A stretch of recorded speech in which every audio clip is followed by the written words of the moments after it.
ces farouches soldats. Bonjour tout le monde. Nous sommes le 14 juillet, donc c'est la fête nationale française. Et je tenais à vous faire une vidéo qui retrace le 14 juillet 1789 à aujourd'hui, 14 juillet 2021. Ça tombe à pic aujourd'hui, il y a un émoulement du peuple au travers des réseaux sociaux, des discussions familiales, des groupes WhatsApp euh, par rapport au dernier discours du président Emmanuel Macron. Donc aujourd'hui, 14 juillet, donc, et c'est la Révolution française, la prise de la Bastille, qui a eu lieu un mardi 14 juillet 1789, une date très importante. Je vous ai préparé quelques fiches et que je vais lire avec vous. C'est un récit, j'aime beaucoup l'histoire. Et on va mettre aujourd'hui l'accent sur une personne en particulier, ça va être Maximilien Robespierre, le révolutionnaire. Donc, le 14 juillet 1789, la prise de la Bastille, survenue un mardi, est l'un des événements inauguraux et emblématiques de la Révolution française. La Bastille, prise d'assaut par des émeutiers, est considérée comme la première intervention du peuple parisien dans le camp de la Révolution et de la vie politique française. Maintenant, je vais vous parler de la France avant 1789, ça veut dire la France de l'Ancien Régime, avant la Révolution. Vous n'êtes pas sans savoir que la France a été gouvernée par des rois qui avaient un pouvoir absolu. Dans les années 1643, nous avions le règne de Louis XIV, ensuite jusqu'en 1789, le règne de Louis XVI. Les Français et Françaises étaient les sujets du roi et devaient leur obéir. Il y avait l'existence des privilèges et du plein pouvoir détenus par les rois. La société avait une pyramide hiérarchisée.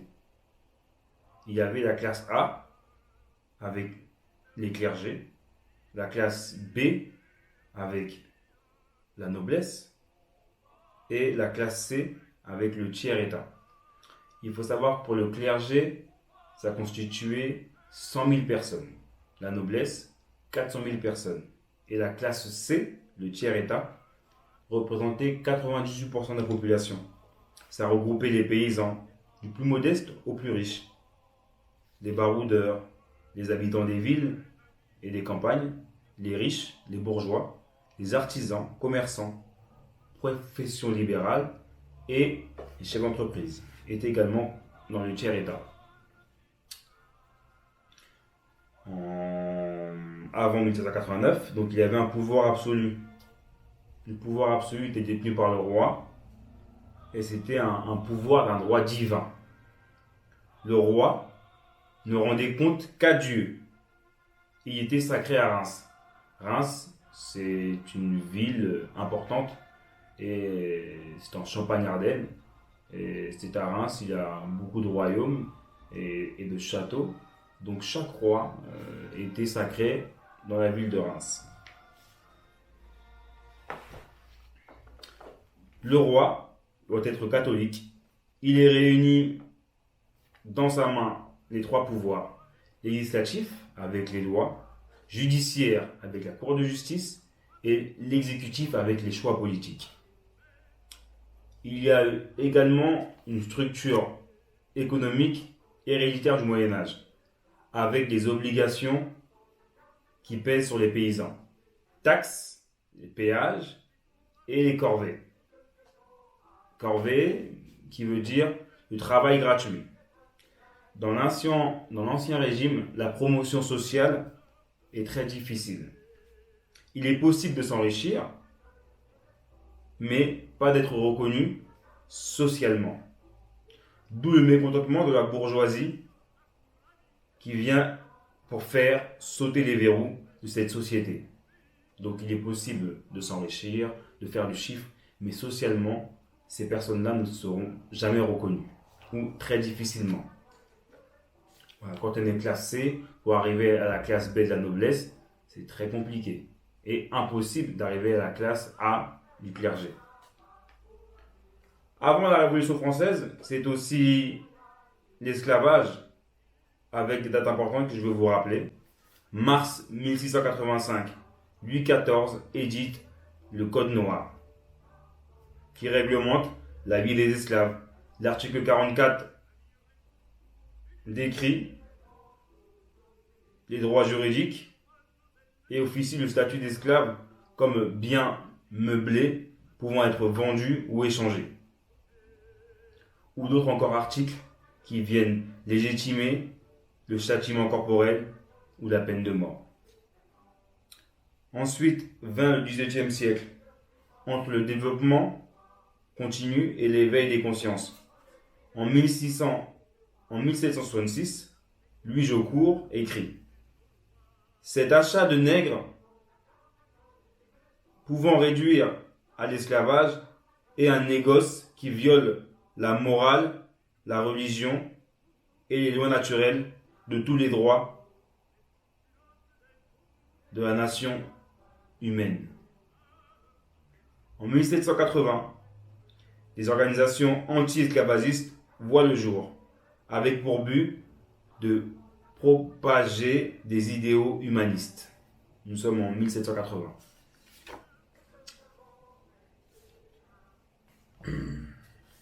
Donc là, déjà en 1780, on commence un peu à avancer les prémices de 1789, de la Révolution. Passons. Le 28 avril 1789 à Paris, Jean-Baptiste Réveillon, fabricant de papier peint au faubourg Saint-Antoine, annonce une grande baisse de salaire à ses employés. Ses employés, dans la règle des choses, en 1789, avaient du mal à se nourrir, tout comme le peuple français et parisien. Donc, ils ont l'annonce du patron qui leur dit un matin, vous allez être moins payés à partir d'aujourd'hui. Donc, c'est Jean-Baptiste Réveillon.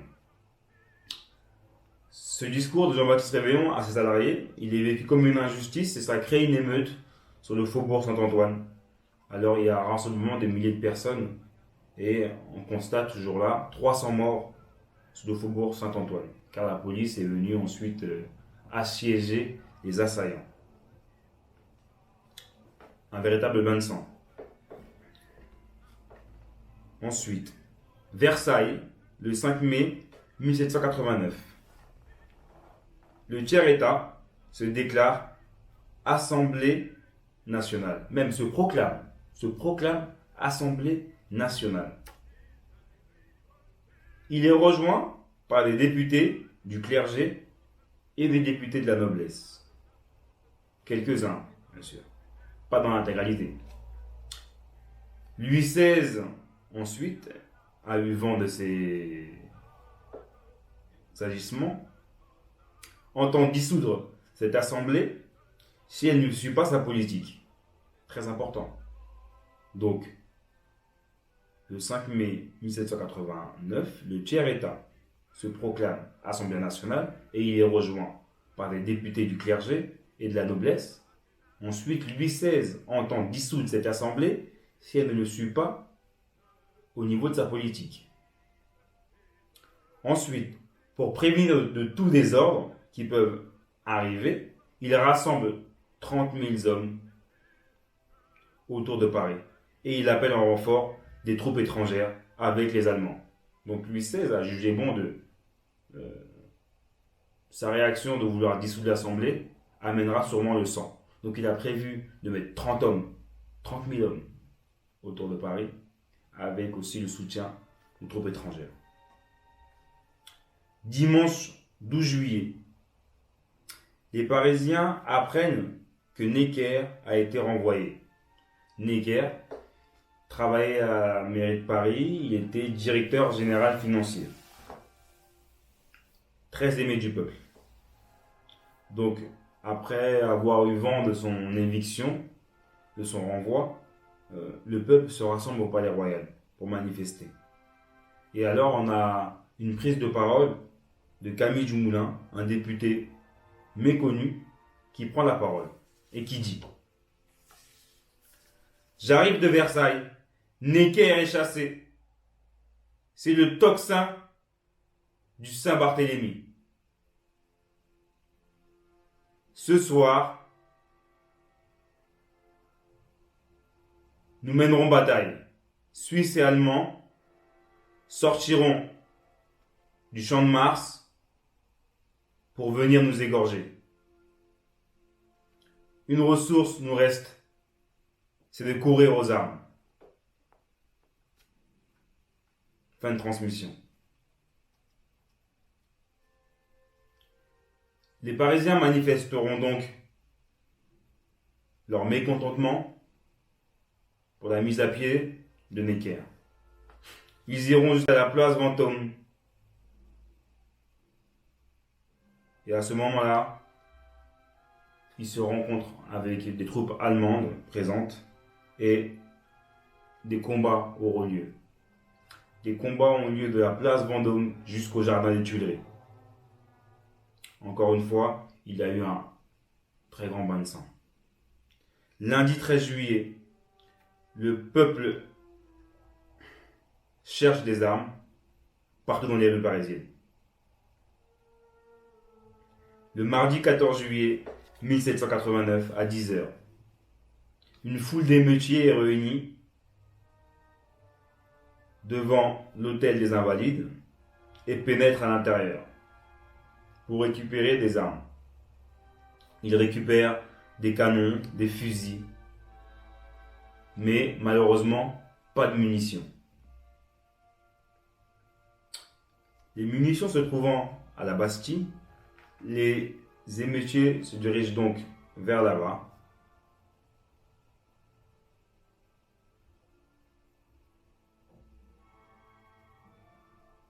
À ce moment-là,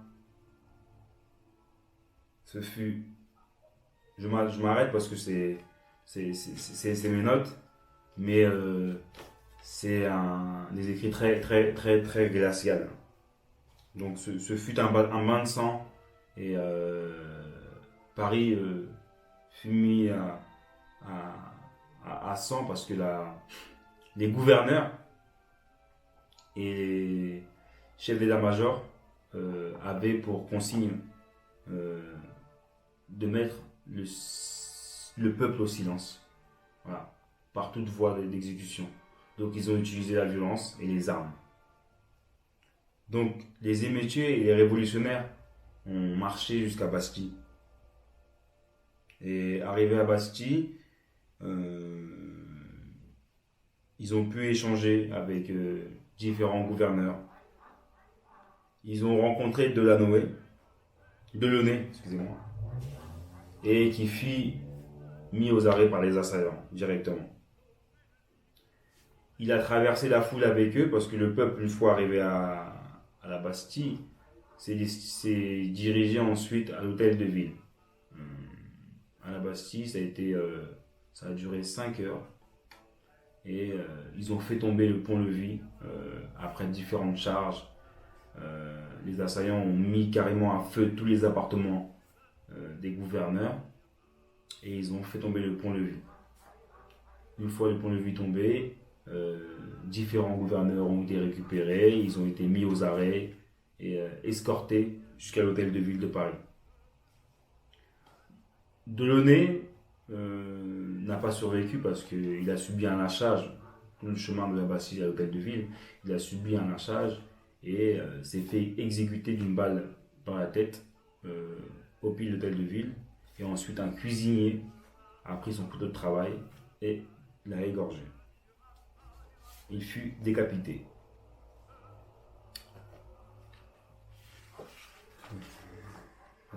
Aujourd'hui, la Bastille, ça a été le soulèvement d'un peuple. C'était le tiers-État. Des personnes venues de province, des villes avoisinantes de Paris, qui ont fait un soulèvement populaire. Soulèvement populaire qui a eu aussi un écho sur les droits de l'homme. Donc on va continuer on va passer 1789 au 14 juillet pour avancer au 26 août. Voilà, on va bifurquer légèrement. Donc le 26 août 1789, Déclaration des droits de l'homme et du citoyen. Le cas des colonies n'est pas mentionné, donc il ne s'y applique pas. 1791, la révolte éclate à Saint-Domingue, une colonie française des Antilles composée de 90% d'esclaves. Le 28 septembre 1792, la Constitution abolit l'esclavage en France. Le 4 février 1794, il y a un décret d'émancipation et l'abolition de l'esclavage adopté par Robespierre et le nombre de personnes présentes pendant la Convention. Et celle-ci est étendue aux colonies françaises. Malheureusement, le 20 mai 1802, Napoléon Bonaparte rétablit l'esclavage par décret. S'en est suivi du 1er janvier 1804, une date chère à mes compatriotes haïtiens. Compatriotes français aussi, d'origine haïtienne. C'est la première république libre d'Haïti. Donc voilà, c'est un récit d'histoire que je voulais partager avec vous autour de la date du 14 juillet. Et voilà, c'est pour dire que d'hier à aujourd'hui, le fait d'être mobilisé, d'agir dans un même sens, peut ramener des victoires et un brin de liberté chaque fois. Voilà. Le monde a bien avancé depuis, mais quand même on constate que depuis l'époque de la monarchie et du pouvoir divin donné au roi, on s'aperçoit que aujourd'hui, sur certaines typologies, certaines lois qu'on essaie de faire passer, il y a un passage en force de l'exécutif français. Pourtant, tout est dissocié. On a l'Assemblée, on a des députés, on a des sénateurs qui votent, mais on a beaucoup de passages en force. On a le Conseil d'État aussi qui refuse des projets de loi, mais on a encore une fois des passages en force. Donc, je vous invite à être mobilisés parce que beaucoup sont morts, beaucoup ont œuvré et beaucoup ont toujours milité pour cette liberté de penser et cette révolution. Donc voilà, peuple de France, nous sommes un peuple de révolutionnaires. Donc soyons engagés, soyons mobilisés et soyons pas spectateurs. Bon 14 juillet à vous. Et on va se mettre une petite musique pour terminer. Et bon, les personnes qui sont arrivées à 20 minutes de vidéo avec moi, vous êtes forts. Même moi, je n'aurais pas cette patience-là. On va se mettre un petit son. Cool. Et la cuisine. Courage aux infirmiers et infirmières au personnel soignant qui subissent aujourd'hui un coup de pression. On a beaucoup compté sur vous pendant une grosse période. Aujourd'hui, on vous met un coup de pression. Je condamne ce coup de pression et je trouve ça très... Il n'y a pas de mots. De menacer une profession comme ça, des personnes avec une date butoir, ça relève d'une dictature. Courage à vous, on est ensemble. Sacrifie leur vie au nom de notre santé. C'est même qui crient dans la rue, venez nous aider. Et demain, on fera quoi? On recommencera, l'homme est comme ça. Mais demain, ce sera nous, les maîtres du jeu, un point c'est tout.